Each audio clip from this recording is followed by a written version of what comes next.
It seems like a lot of people are not going to have enough money to pay their bills, and I wonder why.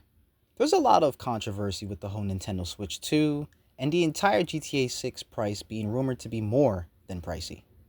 It seems like we are heading towards an industry that is more infatuated in sales and breaking the expected profit that they thought that they was going to acquire than actually entertaining the audience that they are literally meant to entertain. I think if they start looking at this in a business way, we can see next gen coming games becoming more stale, no more passion, and the only passion will be how much money can we milk from our customers and how far can we go with raising the price. I think that this isn't some groundbreaking new discovery for the $80, $90 reveals. You should know before they even announced that these prices was going to be the prices for the next gen. These business owners and corporation had already talked about raising prices. It was just when will it be publicly acceptable and when can they be bold enough to push these prices?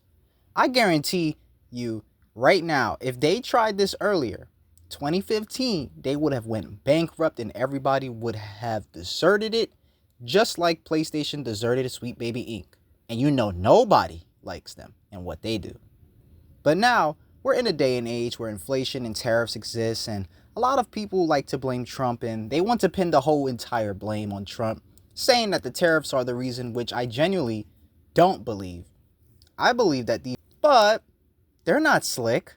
This has always been their plan, and it doesn't surprise me. Soon, it's going to get to a point where buying a game feels like you're paying a utility bill. Not even utility bills is going to cost you as much as games. Utility bills would be considered cheaper than buying new games.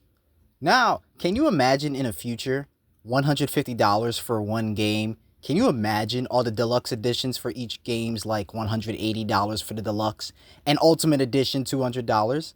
Oh, and don't forget the taxes, which somehow accumulates to plus $6 to even $10. These are the prices these guys want, and they want to even go higher. But let me tell you something. There has to be a price cap before it's so much money that it's not even worth purchasing, no matter how good the game is. Which is why I say they can't go too far with these outrageous prices, because once we reach the cap of them charging $200+ for standard edition games, nobody's going to be able to afford to play any new games anymore. Tons of gaming companies will price their games the same way, but not bring in that same value that we get from GTA or Nintendo. It's understandable if they raise the price for their Mario game, but for some unknown new game company to put their games at $100+ when no one knows them is like going to an empty coliseum expecting there to be gladiators and people, but nope, it's just ruin weeds and straight nobody in the arena. The gaming industry will crash. It doesn't matter how anyone feels. Gaming is not the same no more. There's an actual article which received multiple videos of backlash towards what they publicly announced to all the lower the prices people and the drop the prices folks. They said, and this is what the person said, if you can't afford the Nintendo Switch 2, stick to the one. Good to know what my company that I invested in as a child and brung me childhood memories thinks of me. Hearing this from the people that brings you happiness is just a set off, and it can make a lot of people walk away from the brand itself, because if the people that is making your games doesn't really care about the people who was playing them, then what are we spending our money for? I guarantee if we look at Nintendo as greedy thieves, then nobody will buy anything from them. But their target demographic was E for everyone, so everyone can enjoy. But what their company is doing right now is the exact opposite.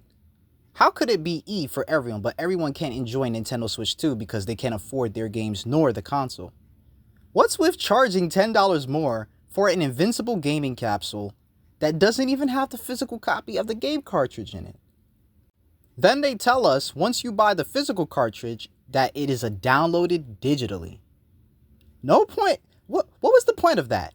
No point of making a physical copy and trying to milk more money from us with these cheap antics to get more money out of the people who actually enjoy your content that you provide as a company. That is a scam in itself.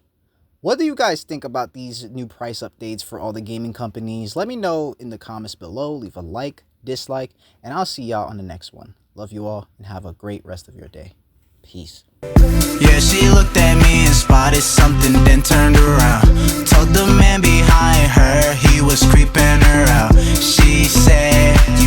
understand. I think I need something different, think I need a new